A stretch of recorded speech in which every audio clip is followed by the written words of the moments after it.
Hello, and what's this? This is Might and Magic 6 with Antroid, and I'm doing this just because there is a slight pause in my Doom Let's Plays, because Katamori is an asshole.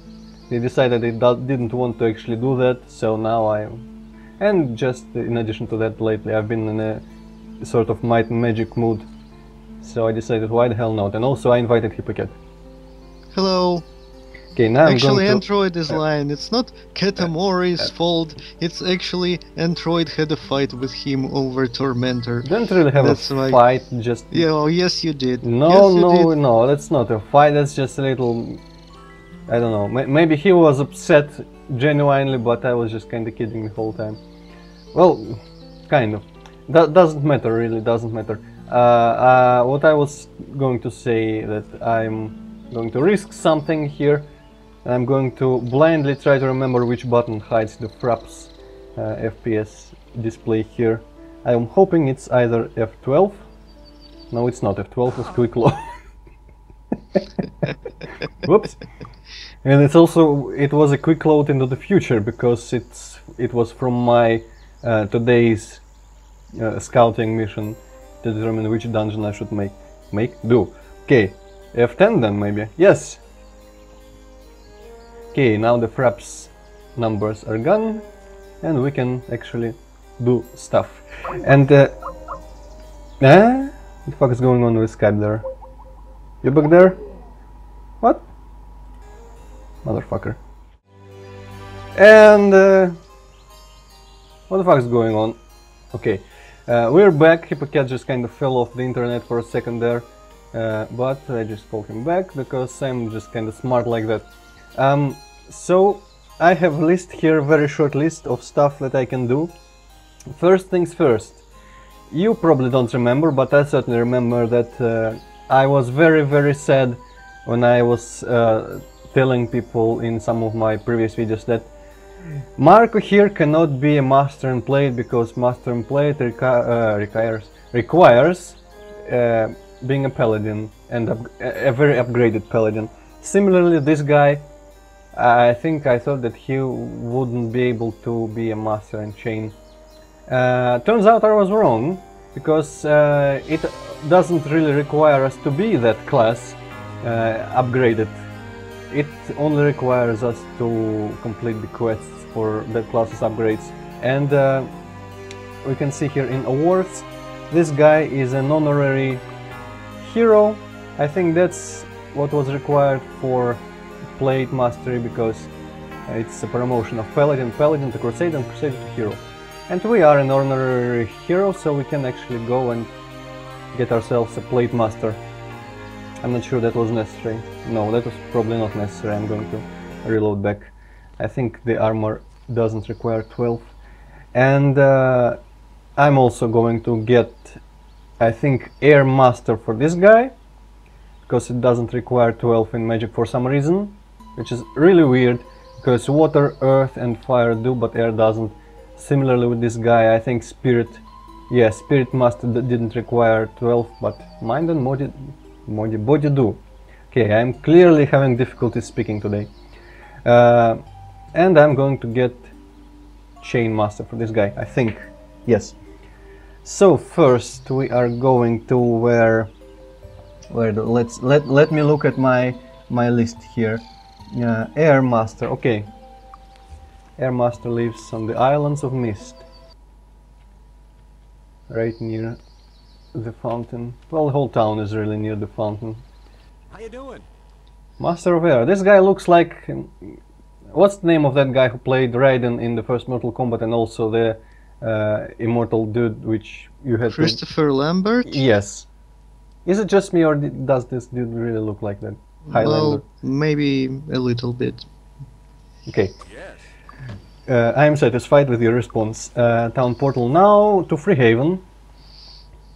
So that stuff with the skills and masteries and things, that was of course very interesting, but could you tell me what the fuck is actually going on in the game, because I don't remember shit about Magic 6. Yes, I was going to do a story recap after I finished talking about the other stuff, and I think I finished talking about other stuff, so let's... Greetings. Wait a second. Oh yeah, this is also free for some reason, by the way. Okay. So, we are on the planet of Enroth, and coincidentally also on the continent of Enroth. The map can be seen here. This is pretty much our play area. We four guys lived here in this village of Sweetwater, which isn't actually marked on the map. But one day, or to be more correct, one night, it was completely destroyed by fallen stars. Falling stars. The night is known as, I think, pretty much Night of Falling Stars or something like that. But those stars weren't really stars, they were like escape pods full of aliens. And then we were found by some sort of warlock who trained us to kill the aliens or something. And then that became our quest, pretty much, for the whole game.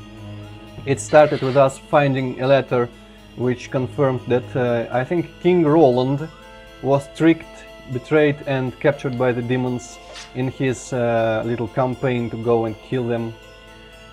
And we were pretty much tasked with doing that ourselves just because we happened to stumble upon that letter. I don't know what's the logic behind that one, but that's the question for Mr. Wilbur Hurney, if you remember that guy, whose name I refuse to try and pronounce. Wilbur Hurney. Why am I even killing these people? I have to visit this house. Hello. Master Chain. Okay. Also free. Oh, let's see. Am I? No, I'm not notorious yet. There is a promotion for dark magic which requires me to be really hated in the world. But apparently killing a few dudes here isn't enough, and I'm not going to do that yet because I don't have access to the area which the promotion happens. So yeah, that's pretty much what's going on. And we, to do that, we visited Freehaven, found well, the council and the oracle. Apparently the oracle was needed for us to be able to defeat the demons in some way, to like provide some advice or guidance or something. And we gained access to the oracle by completing quests for all the people in all the towns. Okay, oracle was that thing asking you some riddles? Am I right? I don't really remember any riddles in this game, to be honest. Oracle was like the computer underneath Freehaven. We can pretty much just visit him right now. He's very close to the fountain as well. Maybe there were riddles, I don't really remember.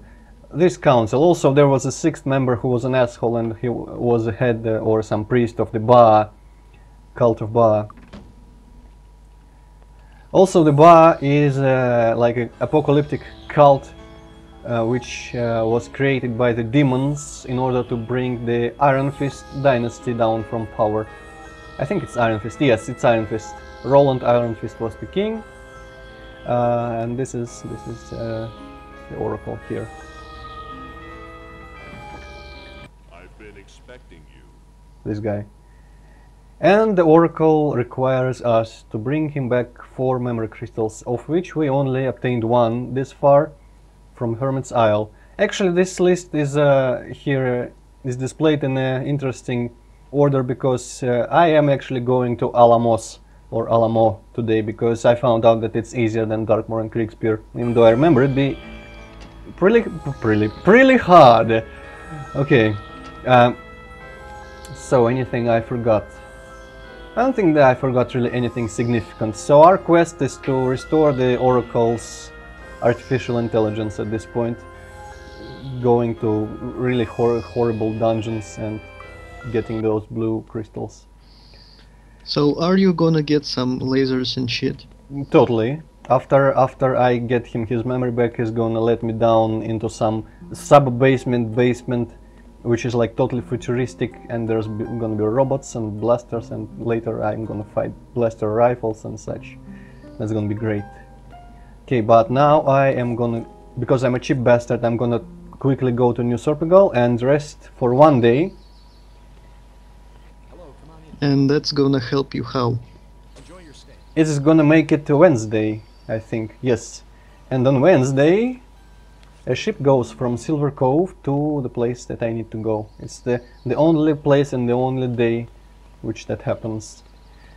And the ship goes to, let's see, you can see it on the map again. Yeah, these islands here, and the castle Alamo is on this island, I think. Yep. I'm gonna leave a Lloyd's beacon there in order to avoid this kind of stuff in the future. Yep, island. It doesn't even tell us any name of the islands. The location is called sometimes, I think it's called the eel-infested waters officially. Yes, eel-infested waters. That is because these waters are infested with eels, and these eels are pretty nasty. I think I showed them once before because I was flying around this area before, but this is the kind of eels they're talking about. Hello. Holy shit. How do you like this eel? It's a sea serpent. It's actually probably not very difficult for us at this point.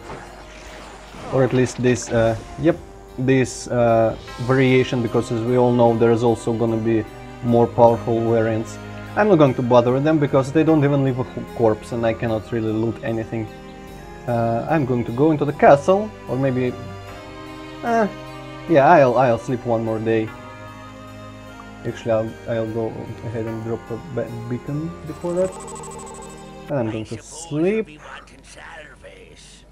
If I was really cheap, actually I don't know if it's worth the town portal mana versus that. I could return to New Sorp and go to sleep again, but no. Wait, I'm not... Yes. Okay, and now for the dungeon. Also some background information on the story stuff. The aliens are Kregan. You saw them in the intro, the red dudes. The people of Antroid here call them devils, and I think the majority thinks they are like devils from hell or something. And in the Heroes game, they are literally devils from hell instead of aliens, which is kind of stupid. But the heroes are generally removed from the bigger aspects of the story. There isn't any sci-fi elements and such. There wasn't, I should say, because this universe is dead. Fucking Ubisoft, I hate you. Okay, let's buff. And the Krigans, they are like long-time enemies of the race called Ancients, which are like world creators of some sort. Well, not really the world creators, but they created like colonies, which is pretty much like various fantasy worlds from various Might and Magic games. Some of them were literally like square and flat, because that was how they made it. The fourth and the fifth game took place on the world of Xin, which was square and flat, and one game took place on one side and the other on the other side, which was pretty interesting, I guess. I haven't played them. Okay, this is Castle Alamo. I kind of skipped the intro there, but apparently this is one of the first places of like magical research and stuff. I don't know why these women are here in such numbers. Also, Magyar, I think it's name of like a nation or something in the real world, so I really have no idea what's up with these enemies. And here I am kinda sad that you don't get the game sound, because as always the case in Might and Magic 6, the sounds of women dying repeatedly are very funny. But I guess if you wanna listen to that, you'll have to rewatch. Also, this castle, from what I noticed during my scouting mission, I didn't play very far into it, I just confirmed that the enemies were easy enough.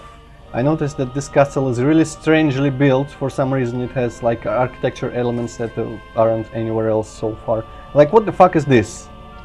Why are there like these recesses in the wall? I don't know. Strange. Or this thing here. Why?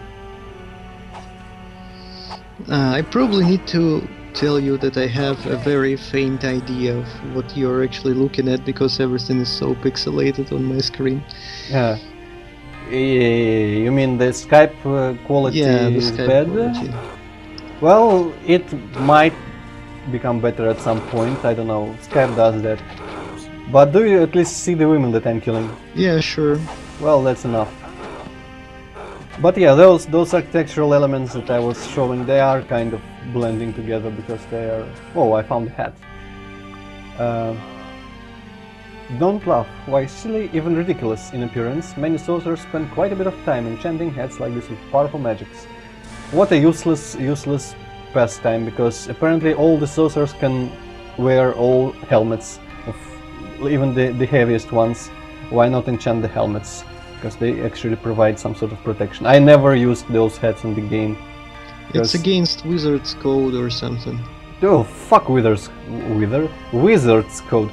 Also, this step here, I don't know what's up with this step.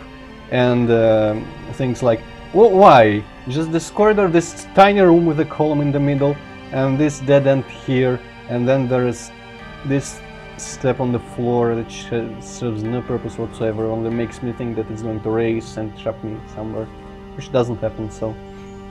And here we go into another dead end with a tiny ass window into his neighbor corridor.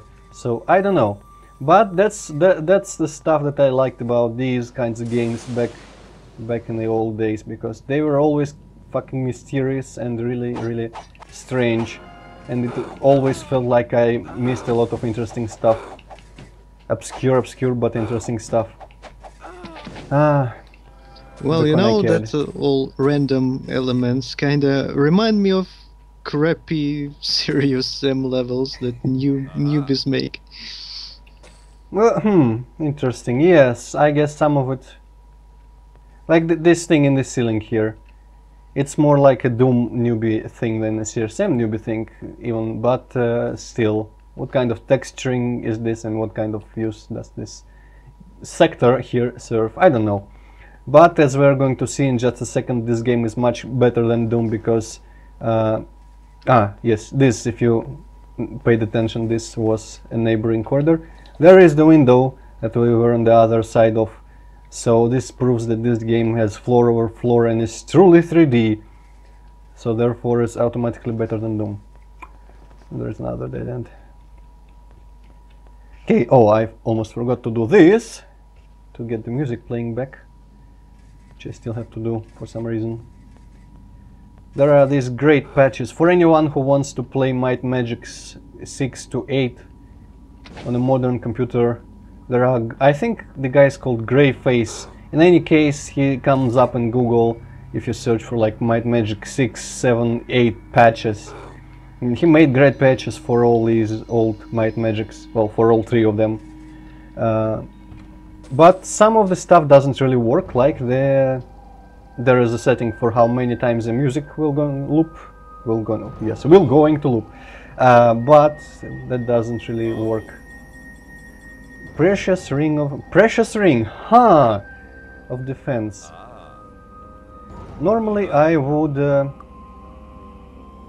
go through all the rings of all my dudes to see if there's a point of equipping a ring of armor class plus 3. Actually, I'm going to do that since I'm already doing this as I speak.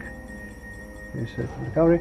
This is a trouble of late game, because we are actually in the late game of Might and Magic 6 at this point. Because first of all, we aren't gonna find really much better equipment than what we have now, as evidenced here by this cool ring, which we don't really want to equip. And even though there is a lot of effort for us left to spend on the remaining dungeons, because they're also huge and difficult, there is like, I think 6 of them maybe left in the game for us, so that's kind of sad. But of course there's always Might Magic 7 and 8, which I'm probably going to start after I finish with this one. Okay, also Deck of Fate, really cool item. Friday March. Okay, let's see. They depending on what time of year you use them, they do stuff. They increase for the first 7 months our parameters here, and for like permanently increase. Yes. One so time. You can just wait for years and make yourself super overpowered? Well, that's one-time use items, so no. Oh. Yes. And the other 5 remaining months, they increase our resistance to these kind of things. And today is March, which is personality, and I guess I could use the cards on this guy. Also, but the day of the week is also important because I think on Saturdays and Sundays they either kill you or turn you to stone. But I think it's Friday right now, so let us. Oh, oops. Ah. Okay. Okay. I wonder. Yes, I think I do have stoned flesh. No problem whatsoever. But Empty. did it actually give you the bonus? Well, yes. It said here in the bar above their portraits both times +4 to personality. Who needs personality when you're a statue? Well, apparently he does, because personality increases his spell points. And he is our healer, so that's actually a pretty good investment. Orange liquid. Ah, yes, did I do the speed thing? At least I have to go and see who needs speed the most. And how do I still remember which color corresponds to... Oh, I don't know. Orange is... What are you doing here? Ladies, let me drink from the barrels first. Funny thing about these ladies is last time I saw them in like the snow cap, I think the snow cap area, in the wild, so to speak. I found them incredibly difficult enemies, and something happened in between that and now, because now they just kind of die in real time without even having to use turn-based combat, which usually makes some things easier. I just kind of mash A, not even bother with spells, because my mages are pretty good with daggers.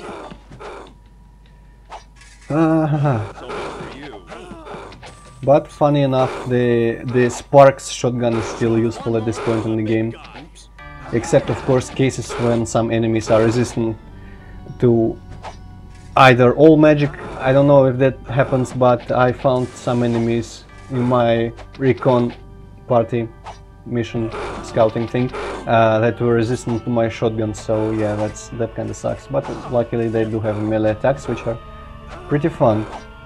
But there are the other reasons beyond that which made me choose this dungeon, because the others I considered doing Agar's lab, and one type of enemies that resides there is incredibly easy. But then you have the eyes, the flying eyes, which are fucking bitches, because they can dispel magic, which means they cancel all our buffs and also even cancel Wizard Eye, and I cannot live without Wizard Eye. Wizard Eye makes enemies and stuff show up on the minimap here. Just admit that you wanted to look at half-clothed women. That too, but I think actually no, there is no half-clothed women in other dungeons, which is strange because there's a lot of half-clothed women in these games.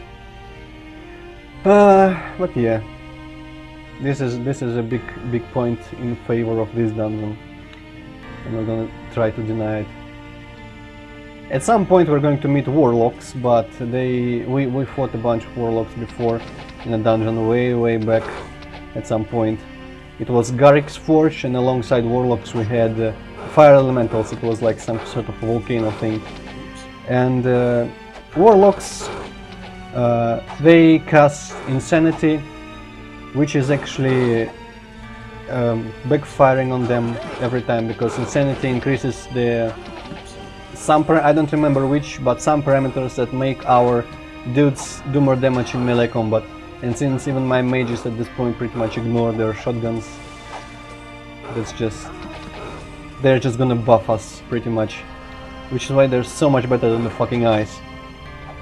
The eyes also have names like, I don't really remember the exact names, so the weakest one is Flying Eye, I think, but the others are like Enraging Eye or Upsetting Eye or something like that, because they pretty much are called Annoying Enemy. Or Maddening Eye or something like that. The Eye of Butthurt. Yeah, that would be pretty accurate.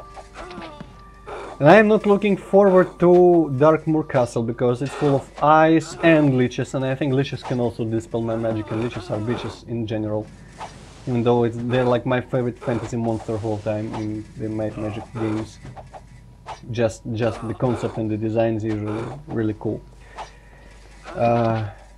So what's that condition that your guys have now? I think it's weak. Yeah, weakened. Can I like heal all of them at once? Let's see, cure weakness. No, but I don't really care. I think I cast like Hour of Power using this guy. Yep, and it casts a lot of buffs that show up down here. And one of them was Haste, which for some reason is shorter than the others. It was in the middle between the flag and the shield, the arrow thing. And Haste, when it runs out, it makes everyone weak. I'm just going to cast Hour of Power again. Or was I completely wrong? No, because... that's strange. I wonder why don't the guys have Haste? But doesn't really matter, Haste. Isn't that useful? So you're not gonna do anything about that weakness? Nah, not really. Unless I find out that it makes the dungeon incredibly like frustrating and slow, which it might. I don't think it actually affects our stats that much. We can still kill them quite fast. Also, I'm kind of aware because the music's currently playing the track, which got me like a copyright notice at some point for some reason. Because it sounds like some other existing music track from the real world or something. Actually, maybe weakness is doing something, but it certainly isn't doing something with our sparks. So let's cure weakness for the champion. Yeah, there's a shit ton of them. Whereas when there is a shit ton of them, it's always preferable to use turn-based combat, because otherwise they're just gonna overwhelm us and stun lock us and just kind of be nasty. Okay, cure weakness. It's kind of dumb that cure weakness isn't... Is he like the body master? I think he is. Yes, he is body master. So why I'm asking, cure weakness doesn't work like a lot of spells in the spirit, mind or body schools of magic, which when you get mastered they start affecting all party members. I don't know why, but that's kind of annoying. Also we can see one of the warlocks here. Sorcerer is scratching his beard really often. It must itch like hell. Maybe he's just trying to appear intelligent. Okay, last guy. They really went all out when depicting weakness. If you notice, he had like bags under his eyes and slightly different face color and stuff. I'm kinda missing for the later games. I don't know, have you ever seen Might and Magic 7 or 8? I have played 8. Oh right, I forget all these things. I kinda miss the real people faces from those games, because they are all like CGI faces, and it kinda makes a little bit, I don't know, feels kinda different, even though I really like Might and Magic 8, despite it being considered the weakest entry at that point. Of course it was surpassed later by 9, even though I kinda like 9, but I admit that it's pretty shit. But I kinda like it still. And I like about the series, at least these 3 games, that they have like really different moods. I cannot really put this game's mood in words well enough, but the 7th entry is a bit like somber, a bit sadder, a bit more dreary and stuff. At least maybe it's because it, like it has changing seasons, but 75% of the time it's just kind of bleak autumn stuff, because there isn't really real winter, and during other seasons like the trees are dead and everything is overcast and boring, and the music is kind of sad in that game also. And the 8th Might Magic is just, I don't know, it feels like all mysterious and magic-y and enchanted, that the sorcerers, that's not a word, but I really want it to be. Sorcerers, I wonder how it would be spelled if it actually existed like I wanted to. But that's kinda, that's discussion for another time when I actually get around to those games. Initially I wanted to start Might and Magic 8 after this one, but I'm thinking, since I'm actually now a bit more well versed in the stories if I should do them in order eventually, because that would preserve kind of the... Actually no, there isn't much continuity between 7 and 8 because 8 is kind of removed from the world at large, even though it's supposed to be the same planet and stuff. It has some cameos from some characters, but they don't really matter. Yeah, I guess I'm going to do 8 first. I'm one of those rare people that likes 7 the least of these 3 games. Pretty much like I like Donkey Kong Country to the least of the original trilogy, which is a very unpopular opinion. Say something! I don't know. I just want to interrupt you because you're, I don't know, whatever I wanted to say. I have forgotten already because I am kind of sleepy at the moment, and Might and Magic is making me even more so. But there's a tree that talks to us.